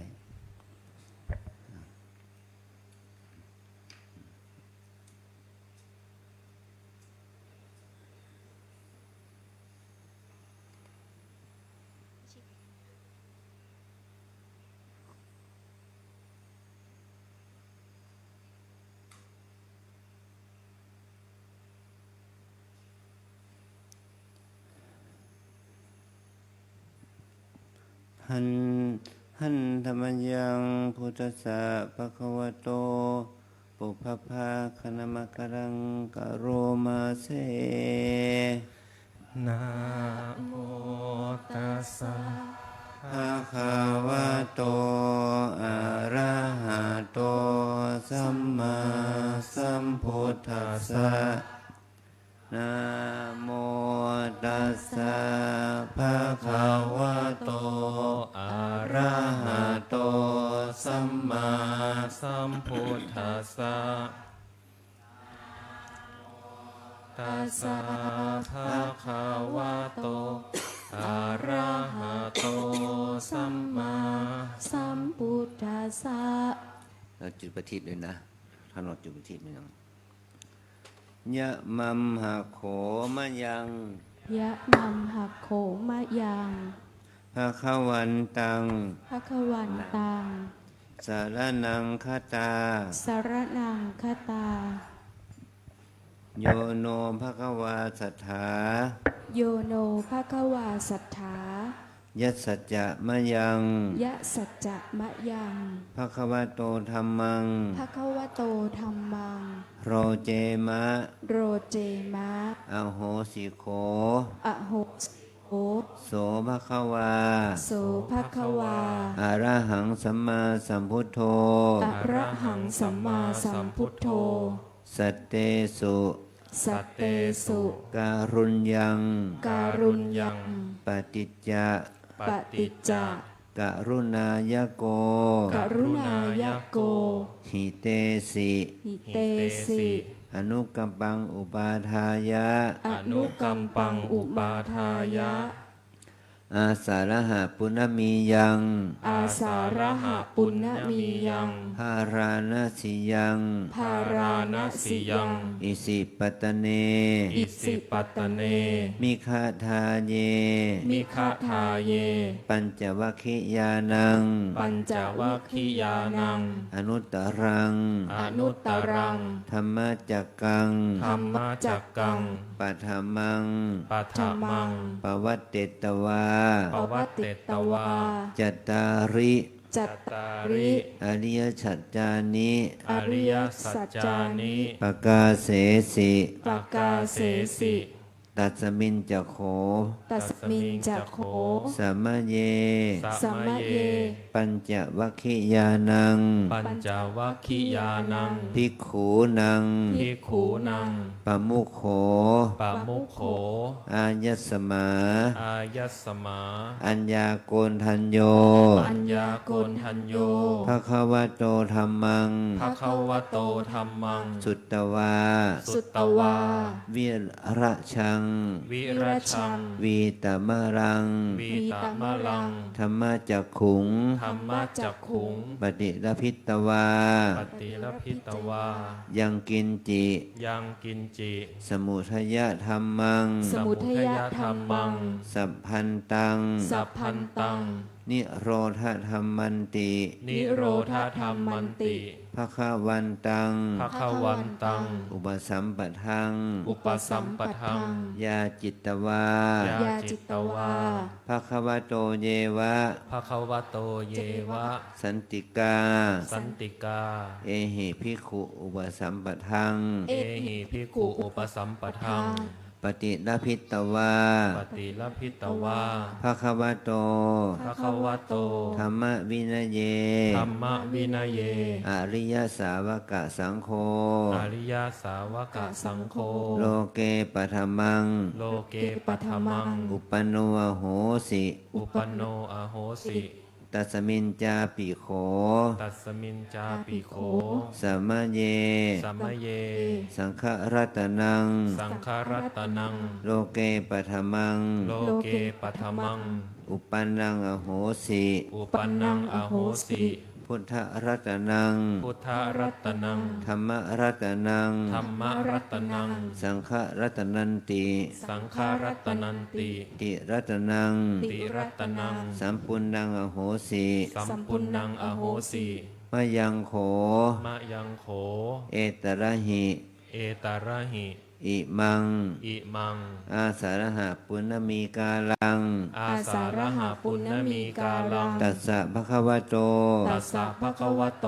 ธรรมจักกับ ธรรมจักกับ ปวัตตนะ ปวัตตนะ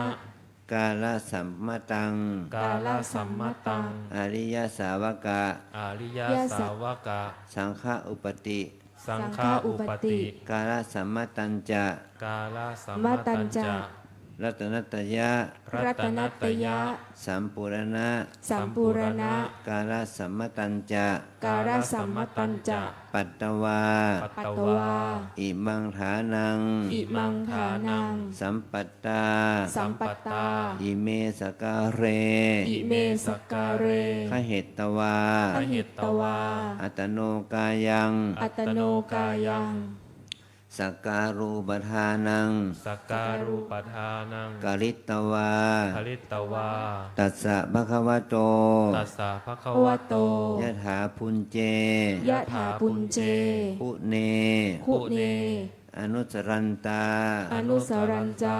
อิมังพุทธปฏิมัง อิมังพุทธปฏิมัง ติขัดตุง ติขตุง ปทักขีนัง ปัททักขินัง กริสามะ กริสามะ อ ตถาคหิเตหิ ตถาคหิเตหิ สกการเรหิ สักการะหิ ปูชัง ปูชัง กุรุมานา กุรุมานา สาธุโนพันเตภคะวา สาธุโน พันเต ภ ภ ะ คะ คะ วา วา สุจิระปรินิพุตโตปิ สุจิ รั ระ บ ป ริ ริ นิ นิ พุ พุ ต ตโต ปิ ปิ ยาตัพเพหิ ยา ตาเพหิ คุเนหิ คุเนหิ อติตารมณตายะ อติตารัมมนาตายะ ปัญญายะมาโน ปัญญายามาโน อิเมอัมเหหิ อิเมอัมเหหิ ขหิเต ขหิเต สกการเร สักการเร ปฏิคันหาตุ ปฏิคันหาตุ อัมหากัง อัมหากัง ทีฆรตัง ทีฆรตัง หิตายะ หิตายะ สุขายะ สุขายะ ข้าพระพุทธเจ้าทั้งหลาย ข้าพระพุทธเจ้าทั้งหลาย ถึงแล้วซึ่งพระผู้มีพระภาคพระองค์ใด ถึงแล้วซึ่งพระผู้มีพระภาคพระองค์ใด ว่าเป็นที่พึ่ง ว่าเป็นที่พึ่ง พระผู้มีพระภาคพระองค์ใด พระผู้มีพระภาคพระองค์ใด เป็นพระศาสดาของเราทั้งหลาย เป็นพระศาสดาของเราทั้งหลาย อันหนึ่งเราทั้งหลาย อันหนึ่งเราทั้งหลาย ชอบใจซึ่งธรรมะ ชอบใจซึ่งธรรมะ ของพระผู้มีพระภาคพระองค์ใด ของพระผู้มีพระภาคพระองค์ใด พระผู้มีพระภาคเจ้าพระองค์นั้น พระผู้มีพระภาคเจ้าพระองค์นั้น เป็นพระอรหันต์ตรัสรู้ชอบเอง เป็นพระอรหันต์ตรัสรู้ชอบเอง ทรงอาศัยความกรุณาในสัตว์ทั้งหลาย ทรงอาศัยความกรุณาสัตว์ทั้งหลาย ทรงพระกรุณาแสวงหาประโยชน์เกื้อกูล ทรงพระกรุณาแสวงหาประโยชน์เกื้อกูล ทรงอาศัยความเอ็นดู ทรงอาศัยความเอ็นดู ได้ยังพระธรรมจักร และยังพระธรรมจักร อันยอดเยี่ยมให้เป็นไป อันยอดเยี่ยมให้เป็นไป ทรงประกาศอริยสัจสี่เป็นครั้งแรก ทรงประกาศอริยสัจสี่เป็นครั้งแรก แก่พระปัญจวัคคีย์ แก่พระปัญจวัคคีย์ ที่ป่าอิสิปตนมฤคทายวัน ที่ป่าอิสิปตนมฤคทายวัน ใกล้เมืองพาราณสี ใกล้เมืองพาราณสี ในวันอาสาฬหปุณณมี ในวันอาสาฬหปุณณมี อันหนึ่งในสมัยนั้นแล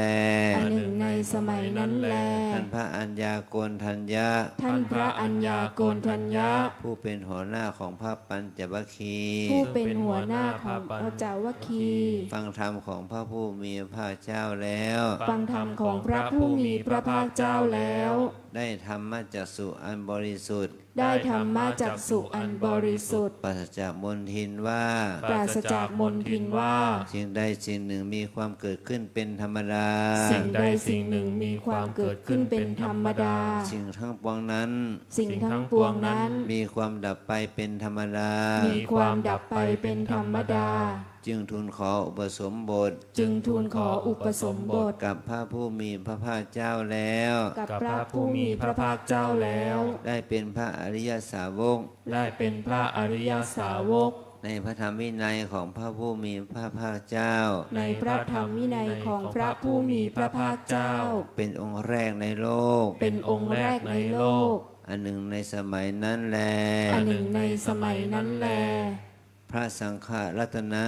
พระสังฆรัตนะ ได้บังเกิดขึ้นเป็นครั้งแรก ได้บังเกิดขึ้นเป็นครั้งแรก พระรัตนตรัยคือ พระรัตนตรัยคือ พระพุทธรัตนะ พระพุทธรัตนะ พระธรรมรัตนะ พระธรรมรัตนะ พระสังฆรัตนะ พระสังฆรั ต ต นะ นะ ได้สมบูรณ์แล้วในโลก ได้สมบูรณ์แล้วในโลก อันหนึ่งเราทั้งหลาย อันหนึ่งเราทั้งหลาย มาประจวบมงคลสมัย มาประจวบมงคลสมัย อาสาฬหปุณณมี อาสาฬหปุณณมี วันเพ็ญอาสาฬหมาศ บำเพ็ญอาสาฬหมาศ ที่รู้พร้อมกันว่า ที่รู้พร้อมกันว่า เป็นวันที่พระผู้มีพระภาคเจ้า ในวันที่พระผู้มีพระภาคเจ้า พระองค์นั้น พระองค์นั้น ทรงประกาศพระธรรมจักร ทรงประกาศพระธรรมจักร เป็นวันที่เกิดขึ้น เป็นวันที่เกิดขึ้น ของพระอริยสงสาวก ของพระอริยสงฆ์สาวก และเป็นวันที่พระรัตนตรัยสมบูรณ์ และเป็นวันที่พระรัตนตรัยสมบูรณ์ คือครบสามรัตนะ คือครบสามรัตนะ จึงมาประชุมพร้อมกัน จึงมาประชุมพร้อมกัน หน้าที่นี้ หน้าที่นี้ ถือเครื่องสักการะเหล่านี้ คือเครื่องสักการะเหล่านี้ ทำกายของตน ร่างกายของตน ให้เป็นดังภาชนะ ให้เป็นดังภาชนะ รับเครื่องสักการะ รับเครื่องสักการะ ระลึกถึงคุณทั้งหลาย ระลึกถึงคุณทั้งหลาย ของพระผู้มีพระภาคเจ้า ของพระผู้มีพระภาคเจ้า ตามเป็นจริง ตามเป็นจริง บูชาอยู่ บูชาอยู่ ด้วยสักการะ ด้วยสักการะ อันถือไว้แล้วอย่างไร อันถือไว้แล้วอย่างไร จะทำประทักษิณ จะทำประทักษิณ สิ้นวาระสามรอบ สิ้นวาระสามรอบ ซึ่งพระพุทธปฏิมา ซึ่งพระพุทธปฏิมา พระสถูปพระธาตุเจดีย์ พระสถูปพระธาตุเจดีย์ ข้าแด่พระองค์ผู้เจริญ ข้าแต่พระองค์ผู้เจริญ ขอพระผู้มีพระภาคเจ้า ขอพระผู้มีพระภาคเจ้า ซึ่งเสด็จปรินิพพานนานมาแล้ว ซึ่งเสด็จปรินิพพานนานมาแล้ว ยังปรากฏด้วยพระคุณสมบัติ ยังปรากฏด้วยพระคุณสมบัติ อันข้าพระพุทธเจ้าทั้งหลาย อันข้าพระพุทธเจ้าทั้งหลาย พึงรู้ได้ พึงรู้ได้ ด้วยความเป็นอตีตารมณ์ ด้วยความเป็นอติตารมณ์ จงทรงรับซึ่งเครื่องสักการะ จ จ ง ง เร็ว ทรงรับด้วยเครื่องสักการะ อันข้าพระพุทธเจ้าทั้งหลาย อันข้าพระพุทธเจ้าทั้งหลาย ถือไว้แล้วนี้ ถือไว้แล้วนี้ เพื่อประโยชน์และความสุข เพื่อประโยชน์และความสุข แก่ข้าพระพุทธเจ้าทั้งหลาย แก่ข้าพระพุทธเจ้าทั้งหลาย สิ้นกาลนานเธอญ สิ้นกาลนานเทิน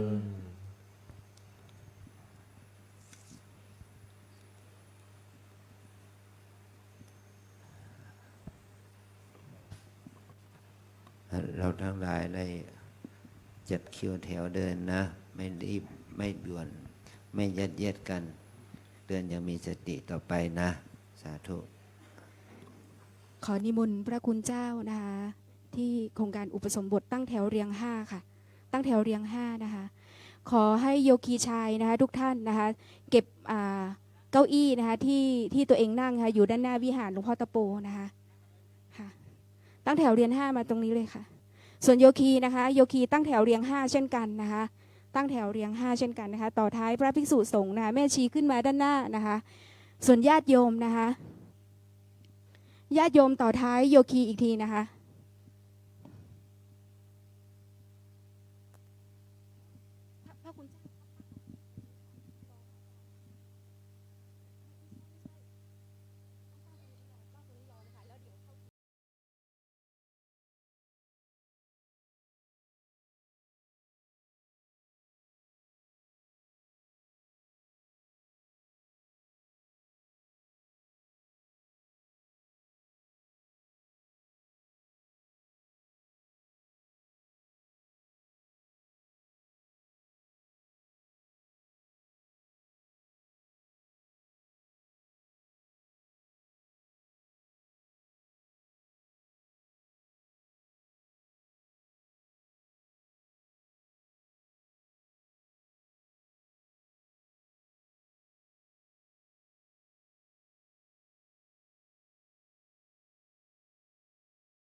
โดยทูบเทียนนะคะเจ้าหน้าที่ได้มีตะกร้านะคะวางไว้ให้ตรงบริเวณทางขึ้นพระเจดีย์นะคะฝั่งด้านขวามือของเรานะคะซ้ายมือนะคะหันหน้าออกเป็นขวามือหันหน้าเข้าเป็นซ้ายมือนะคะตะกร้าสีชมพูนะคะให้นำกรวยทูบเทียนนะคะใส่ลงตะกร้าไว้ได้เลยนะคะ